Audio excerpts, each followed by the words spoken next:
नमस्कार सभी को।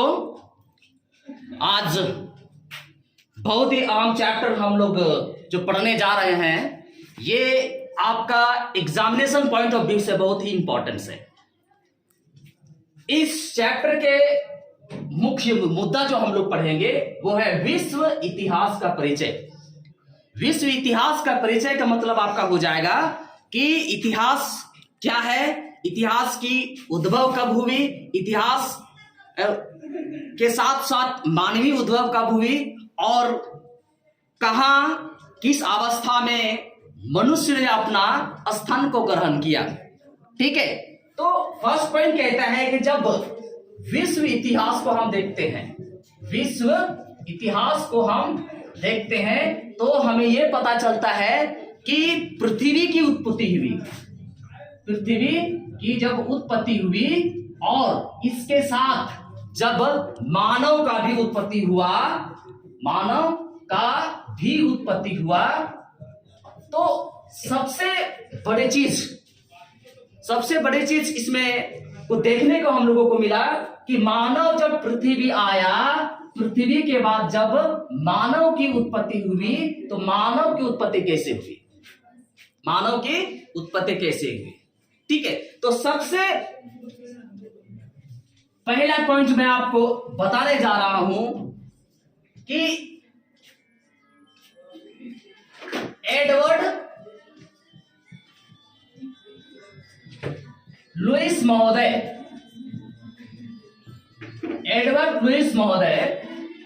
ने 1934 ईस्वी में भारत के शिवालिक पहाड़ी से रामापिथिकस का जीवाश्म खोजा।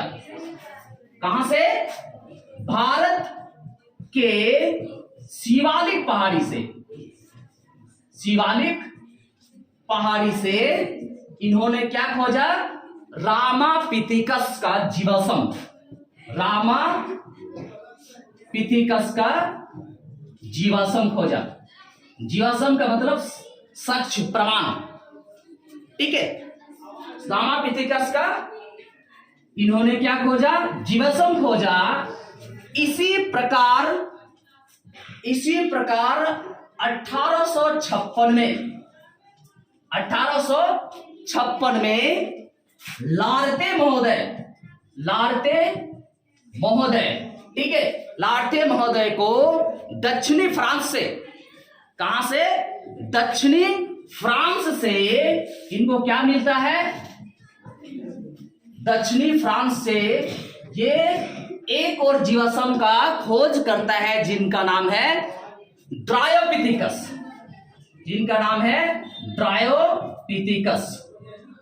ठीक है, ड्रायोपिथिकस का जीवाश्म ये खोज करता है। कब? 1856 में। कहां से? दक्षिणी फ्रांस से इनको मिलती है। तो ये ड्रायोपिथिकस जो था वो तीन मानवों का एक पूर्वज उस समय माना गया। कौन कौन था तीनों में? एक था ओरांग-उटान, दूसरा था गोरिल्ला और तीसरा जो थे वो थे चिंपैंजी। इनका पूर्वज माना गया कि ये जो ड्रायोपिथिकस था वो उस समय की बात है, 1856 की बात है, जब लार्ते महोदय ने दक्षिणी फ्रांस से ड्रायोपिथिकस का जीवाश्म को प्राप्त किया। तो उस समय डिस्कस होने के बाद लोगों ने तय किया ये जो ड्रायोपिथिकस है ये ओरांग-उटांग, गोरिल्ला एवं चिंपैंजी का पूर्वज है। ठीक है, दूसरी ओर कहता है कि जब खोज की सिलसिला जारी हुई तो उस प्राकृतिक मनुष्य का खोज होना शुरू हो गया जो सबसे निकट यानी मानवों के निकट पूर्वज जो होंगे उनका खोज होने लगा।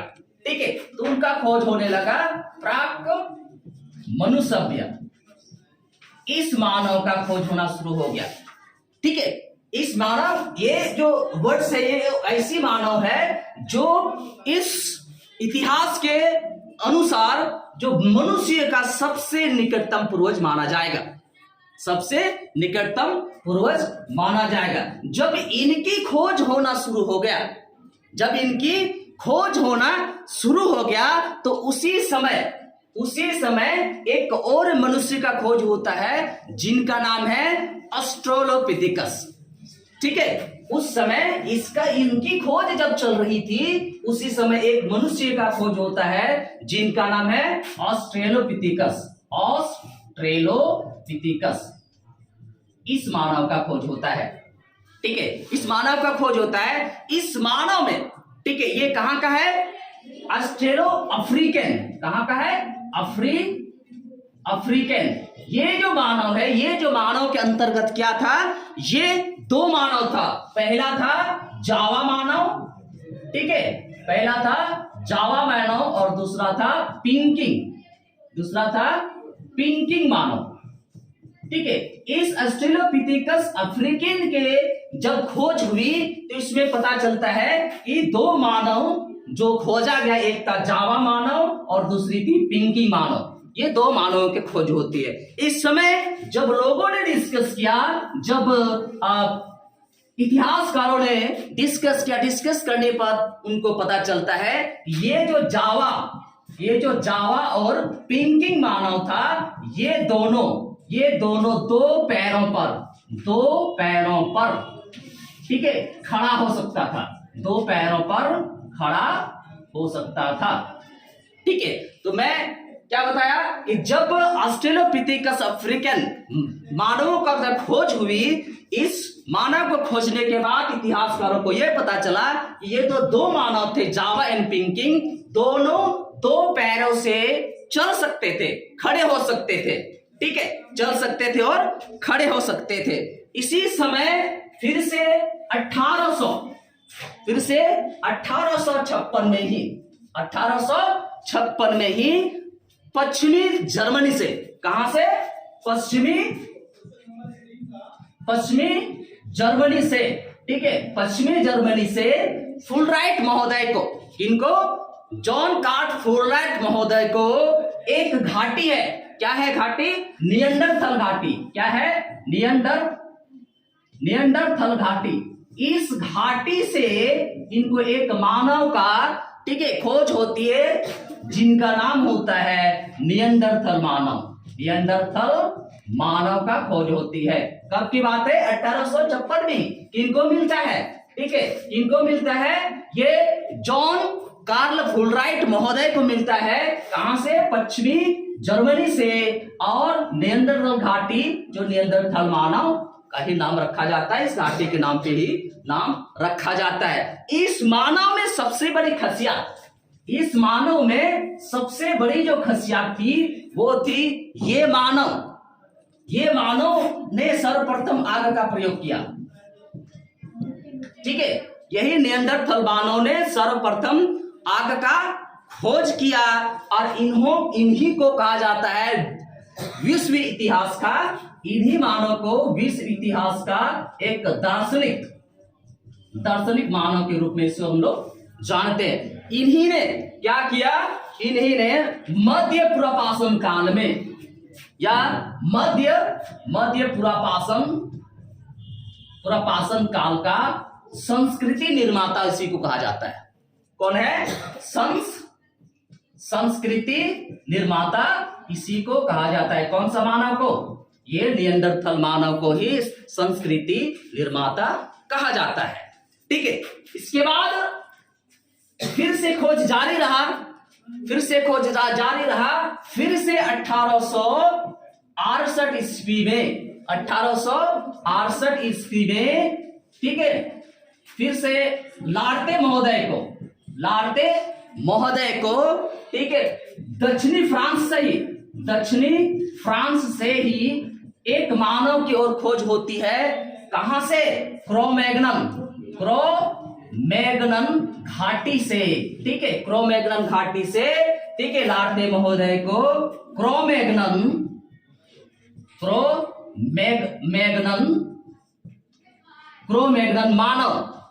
क्रो-मैगनन मानव का खोज करता है। ठीक है, खोज करता है। इसी मानव को इसी क्रो-मैग्नन मानव को आज हम लोग जो जानते हैं ज्ञानी मानव के नाम दिया गया। इसी मानव को क्या नाम दिया गया? होमो सेपियंस, इन इंग्लिश में होमो सेपियंस यानी कि ज्ञानी मानव। तो क्रो-मैग्नन मानव को ही ज्ञानी मानव का नाम दिया गया।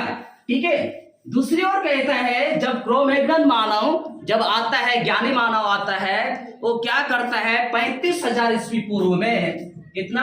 35,000 ईस्वी पूर्व में ये निएंडरथल मानव का स्थान ग्रहण करता है। स्थान ग्रहण करता है। कौन करता है? क्रो-मैग्नन मानव 35,000 ईस्वी पूर्व में निएंडरथल मानव का ही स्थान ग्रहण करता है। उस समय सभी मानवों का जो जीविका का साधन था, उस समय जितना भी मानव का खोज हुई, उस सभी मानवों का जीविका का जो साधन था वो था आखेट करना। आखेट का मतलब होता है शिकार करना। दूसरी ओर था खाद्य संग्रह। ठीक है। शिकार करके या तो कंदमूल जमा करके वो लोग अपना जीवन यापन करते थे। ठीक है। दूसरा कहता है कि जब ये नावपाषाण युग आती है, और नावपाषाण युग में, नावपाषाण काल में क्या होता है? लोग, ठीक है, मनुष्य अब आखेट की तरफ से अब कृषि की ओर अग्रसर होने शुरू हो जाता है। ठीक है। जब नावपाषाण काल आती है तो सभी मानव आखेट से कृषि की ओर अग्रसर होती है, और कृषि करने के लिए उनको क्या चाहिए होता है? सबसे बड़ी चीज होती है पानी। कृषि करने के लिए पानी की आवश्यकता होती है, और पानी कहाँ मिलेगी? नदी में मिलेगी। पानी कहाँ मिलेगी? नदी में मिलेगी, क्योंकि उस समय इतना व्यवस्था नहीं था सिंचाई का कि आज तो जितना सारे चीज हम, जितना पानी को हम एक जगह से दूसरी जगह ले जा सकते हैं, आज उस समय ऐसा नहीं था। ठीक है। तो लोगों को क्या होने लगा? सबसे पहले 2 चीजों की जरूरत पड़ा। कृषि करने के लिए उनको 2 चीजों की जरूरत पड़ा। पहला चीज, वो सबसे पहले अस्थायी रूप से बसना चाहेगा। सबसे पहले वो अस्थायी रूप से बसेगा, और दूसरी ओर वही बसेगा जहां पानी उनको व्यवस्था मिलेगी। ठीक है। तो तभी उन लोगों ने क्या किया? तभी उन लोगों ने अपनी सभ्यता को किसी नदी के किनारे ही बसाया। कभी नदी के किनारे ही बसाया, क्योंकि ये बहुत बड़ी चीजें थी। ठीक है। तो उस समय विश्व इतिहास में 4 महानतम सभ्यता का क्रिएट हुआ। ठीक है। पहला मेसोपोटामिया सभ्यता ये क्रिएट हुआ, और ये कहां पे है? ये दजला एवं फ्रात नदी के किनारे बसा हुआ है। दजला एवं फ्रात नदी के किनारे बसा हुआ आपका मेसोपोटामिया। दूसरा जो सभ्यता बना, वो सभ्यता बना मिस्र का सभ्यता बना। तो मिस्र सभ्यता कहाँ है? ये मिस्र सभ्यता वहां के लोगों ने, उस तरफ के मानव ने कहाँ बनाया? नील नदी के किनारे। तीसरा जो था, ये था हड़प्पा सभ्यता। ठीक है। और हड़प्पा सभ्यता कहाँ बनाया गया? सिंधु नदी घाटी में हड़प्पा सभ्यता बनाया गया, सिंधु नदी घाटी में बनाया गया। और तो चौथा था वो था आपका चीनी सभ्यता। ठीक है। तो चीनी सभ्यता था, कहां बनाया गया? होंगहो या टी सिक्किम्स नदी के किनारे बनाया गया। क्योंकि सबसे प्रॉब्लम क्या था उन लोगों का? क्योंकि जब वो खेती करेंगे तो खेती करने के लिए उसको स्थायी रूप से बसना पड़ेगा। क्योंकि प्राचीन काल में जितना भी आप वंश को देखते हैं, ठीक है, जहां कहां से शुरू होता है? एक घुमक्कड़ जाति से शुरू होता है। ऐसा क्यों था? क्योंकि उन लोगों को अस्थायी रूप से घर नहीं थी, अस्थायी रूप से वो लोग बसा नहीं था। आज यहाँ तो कल वहां तो परसों वहां, ऐसे लोग करते थे, जिसके कारण ये सभ्यता नहीं बन पा रही थी। जब लोगों को लगा कि हमें कृषि करनी है और कृषि करने के लिए एक जगह हमें रहना पड़ेगा, तभी उन लोगों ने 4 सभ्यता, विश्व में 4 सभ्यता, महान सभ्यता का उसने क्रिएट किया। ठीक है, क्रिएट किया। तो अब वही देखने को मिलती है कि जितना भी सभ्यता हुई है, कहीं न कहीं नदी के किनारे बसी हुई है, क्योंकि वहां पे पानी की व्यवस्था थी। दूसरी ओर करता है इराक, जो आज मेसोपोटामिया के नाम से जानते हैं, इराक सबसे पहले, इराक में 3 सभ्यता ऑलरेडी थी। ठीक है, 3 सभ्यता ऑलरेडी थी। कौन कौन था? एक था सुमेरियन सभ्यता, सुमेरियन सभ्यता, दूसरा था बेबीलोनियन, और तीसरा था असीरियन सभ्यता, असीरियन सभ्यता। ये सभ्यता ऑलरेडी थी।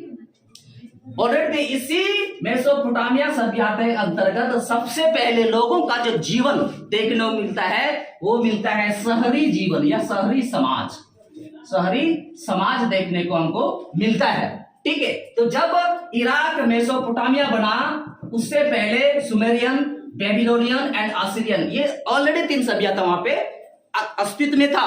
ठीक है, तो मेसोपोटामिया का जो अर्थ होता है वो 2 नदियों के बीच की भूमि को कहते हैं, 2 नदियों की बीच की भूमि को कहते हैं। और इसी के द्वारा आज जितना भी हमको देखने को मिलता है, कोई भी सभ्यता देखने को मिलता है, किसी भी मानव के बारे में हम अगर स्टडी करते हैं, तो सबसे पहले ये 4 सभ्यता मुझे पढ़ने की आवश्यकता पड़ती है। ठीक है, तो आज की विश्व इतिहास का परिचय में आज आपको परिचय दे दिया कि कहां, कैसे और क्यों किसी भी सभ्यता का निर्माण हुआ, तो निर्माण होने के पीछे क्या कारण था और कैसे लोगों ने अपनी सभ्यता को निर्माण किया।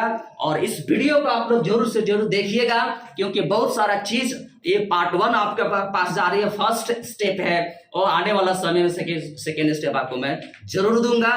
मैं Uday sir, Murmu education centre, Giridih. धन्यवाद सबको।